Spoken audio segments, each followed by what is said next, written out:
এই সামনের বাড়িটাই। হ্যাঁ হীরা হ্যাঁ।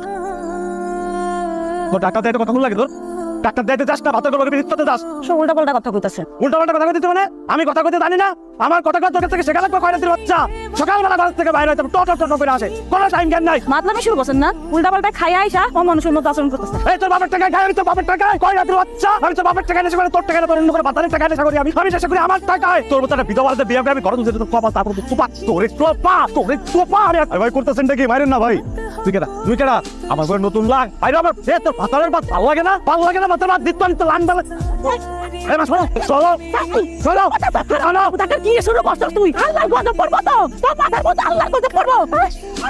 কত তোমাকে উপরে পড়বো এত সুন্দর একটা অথচ তার কপালে যত নেশাখোর। হায়রে দুনিয়া কি এক অদ্ভুত নিয়ম।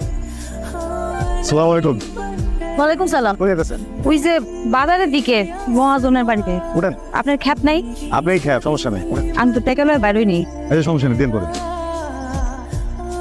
আচ্ছা একটা কথা কইতাম, আপনি তো আমার অনেক উপকার করতেছেন, আরেকটা উপকার চাইতাম। প্রত্যেক সপ্তাহে আমি রংপুর যাইতো এই আমার অর্ডারে কিছু কাপড় চোপড় লয়ে মহাজনের বাড়িতে দিতে। আপনি কি প্রত্যেক সপ্তাহে একটু আমার নিয়ে যাবেন বাড়ি থেকে? আমি যতটা সম্ভব আপনার ভাড়া দিয়ে নিতে চেষ্টা করবো। সমস্যা নেই তো যাবার দিবেন চাচা ওই টাকাটা কি গো বাইতে যাবেন না যাবো বাড়িতে মনে বুঝতেছি।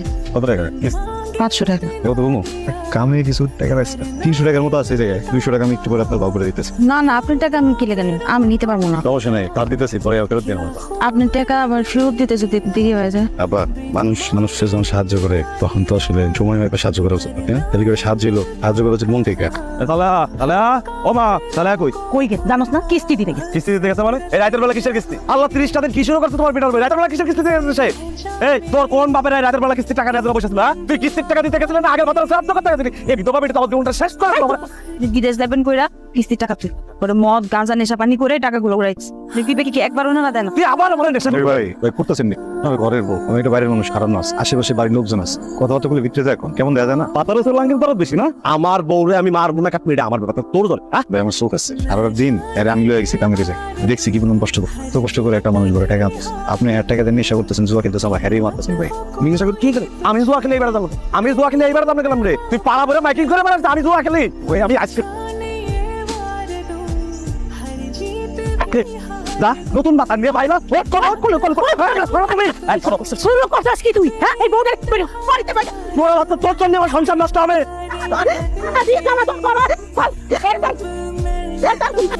আল্লাহ গো আল্লাহ এটা আপনার কাছে ছিল?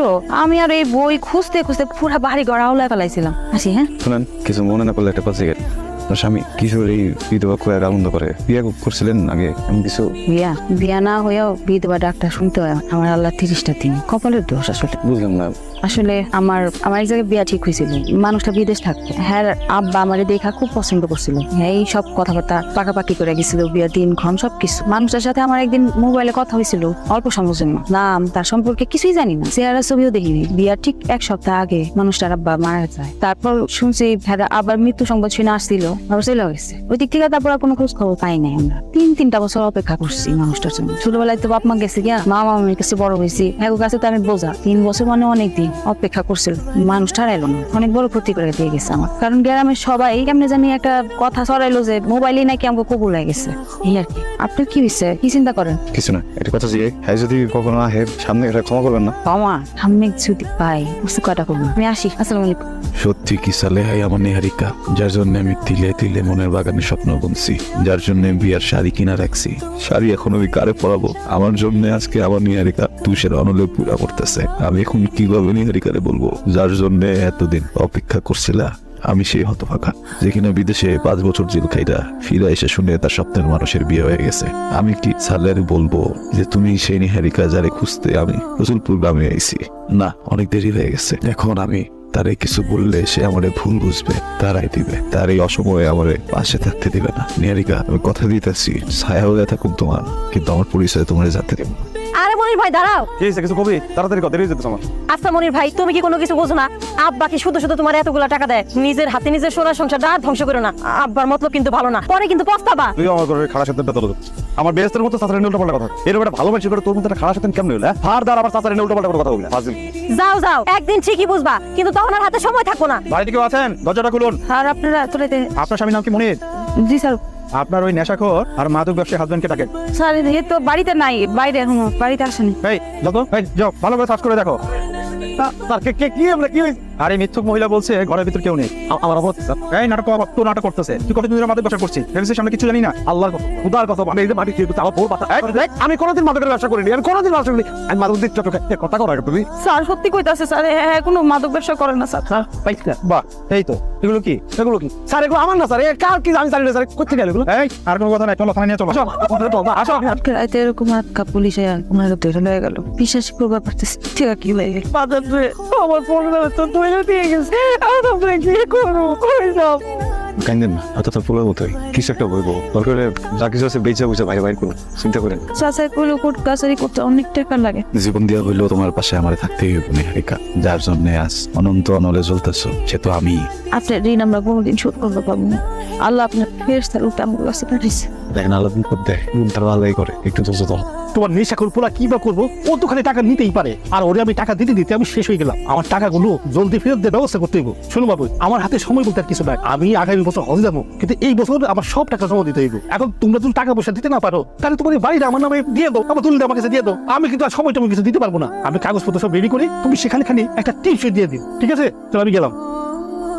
আসসালামু আলাইকুম চাচা। ওয়ালাইকুম আসসালাম। সালেহা বসো বসো, কেমন আছো? আপনার অফিসে গেছিলাম, হেরা কইলো যে আপনি বাড়িতে আছেন। আপনি কইছিলেন না এক সপ্তাহ পরে আইতে, বুঝুন নাইলাম। তোমার মনে আছে? আমি মনে মনে তোমার লেগে অপেক্ষা করতেছিলাম। থাসা আপনি আমগো যা উপকার করতেছেন এই ঋণ যে কেমনি শোধ করবো, আল্লাহ আপনার অনেক ভালো করুক। থাসা আমার মায়ের বাপের তো 6 বছরের জেল হয়ে যেতেছে। এই বিপদ থেকে যদি একটু উদ্ধার করতেন আমরা। সালেহা, তোমার ভাবির মৃত্যুর পরে আমি আর বিবাহ করিনি, আমি যে সম্পর্ক আমি হারে হারে টের পাই। বাহ কি মহৎ! কিন্তু তুমি কার জন্য অপেক্ষা করো? খুব মাতা শোনো সালেহা, তুমি কিন্তু চাইলে তোমার জীবনটাকে এখনো সুন্দর করে গড়াই নিতে পারো। আমি তোমার রানীর মতো করে আছি। কি করতেছেন এটা আপনি? আপনি তো আমার বাপের বয়সী, আমি তো আপনার এরকমই মনে করছি। সালেহা, এই সুযোগটা মিস করো না। চাচা আপনার এই ছিল মনে, আপনি আসলে ভদ্রবেশে মনের মধ্যে শয়তানি আর কিছুই না। ভবিষ্যতে কোনোদিন যদি আমার লগে আর কোনো কথা কইছেন এই সমস্ত ব্যাপারে, আমি কিন্তু সবাই রেফাই করুন। আটকা জমি বেচতে গেলেন যে কোনো জমির প্রয়োজন ছিল? মনির হয়ে শুয়ে দেবো না। সোডান লেগে আপনার জমি বেচতেছেন কি কোন? আপনি এত উপকার কেন করতেছেন? কেমনি শোধ দিব কত আপনার এই উপকার? কিছু টাকা তো জীবনে কোনোদিন এমন হয় না আয় করে আনতে পারবো। আমি কেমনি? ভালো সিনেমা চলছে তাহলে। আনিস ভাই একার মতো খাওয়াইবেন, আমাকে দিকে একটু তাকান। কি কইতাছেন এগুলো উল্টা পাল্টা কথাবার্তা? বারেন বাসা থেকে বারেন, বাড়িতে বারেন। কি কইতেছি বোঝেন না? শ্বশুর নাই, শাশুড়ি ঘুমায়, স্বামী জেলে। এই রেবান, আরে তোর এত বড় কলিজা হয়ে গেছে, আমার এলাকার মধ্যে এসে নোংরামি করে বেড়াচ্ছে। সাহেব ওরা আমার বৌমা এমন করতে পারে না, অসম্ভব। আপনি এত বড় অপবাদ দিয়েন না। ও খালাম্মা, আমি আছি তো, এত চিন্তা করেন না তো। এই তোরা এই দুটোরে কি অবস্থায় পাইছিস খালাম্মারে? শোনা তান তো আপত্তি কোনো অবস্থায় ছিল। সোজেন খালাম্মা, এরা এইসব করে করে বেড়া আর মুখে বড় বড় কথাও বলে। সুরের মার বড় গলা। আগামী শুক্রবার আমি এই বিচার কার্য সম্পাদন করবো। তার আগ পর্যন্ত ওরে বট গাছে নিচে বাইন্ধা রাখবি। বিচার কার্য সম্পন্ন হওয়ার আগ পর্যন্ত যেন ওর কাছে কেউ না যায়। আপনি আপনি এগো কথা বিশ্বাস করেন, আমরা কিছু করি নাই। তাই ওরা নিয়ে যাবি, দুটারই বিচার করতে হইব।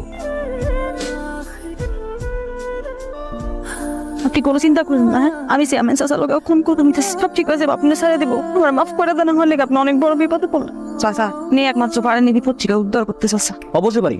তোর আমার যদি একটুখানি খুশি করে দাও, তোমার কোনো ঝামেলা নাই। সকল ঝামেলা আমি মিটনে মজা করে দেবো। তুমি পাও জানি তুমি বুদ্ধিমতী মেয়ে, কিন্তু নিয়ে কি করতেছেন আপনি? আপনি কোনো মানুষ না, আপনি জানো। ভালো ভালো কইলাম, একটু খুশি করলে তুমি নিষ্পাপ হয়ে যেতে। তোর পা গন্ধ ছুটবো তারা। আমি সালেহা সম্পর্কে চাচা শ্বশুর, সে সবসময় সম্পদ হলে চেষ্টায় থাকে। আমার স্বামী জেলে যাওয়ার পর সে আমি সাহেবের কাছে যাই সাহায্যের জন্য। সে আমার খুব প্রস্তাব দেয়, আমি তাতে রাজি না হয় সে আমার আর হানি ভাইয়ের মধ্যে বাজে কথা ছড়ায়। আমার আর হানি ভাইয়ের মধ্যে কোনো ধরনের কোনো বাজে সম্পর্ক নাই। এই মানুষটা সব সময় আমার সাহায্য করার চেষ্টা করছে, আমার বিপদে আমার পাশে দাঁড়াইছে। আর এই মানুষটারই তারা শেষ পর্যন্ত ছাড় দেয় নাই, তার উপর অনেক নির্যাতন করছে। আমি শুধু এটাই কইতে চাই, হানি ভাই সম্পূর্ণ নির্দোষ। আমার দুনিয়াতে কেউ নাই। আমার শাশুড়িও এখন আমার সন্দেহ করে, সেও আমার বিশ্বাস করে না। আমার এই অসুস্থ মায়ের আর কেউ নাই। আমি যাই না, আমি চাই না বড় হয়ে আমার এই একটু সুন্দর মাইয়া রাস্তায় রাস্তায় পুরুষ বিলাসের বস্তু চাই। আমি আর আমার সন্তান আমরা দুইজন আল্লাহর কাছে চলে যাবো। তুমি আমাদের জন্য না। সানেহা।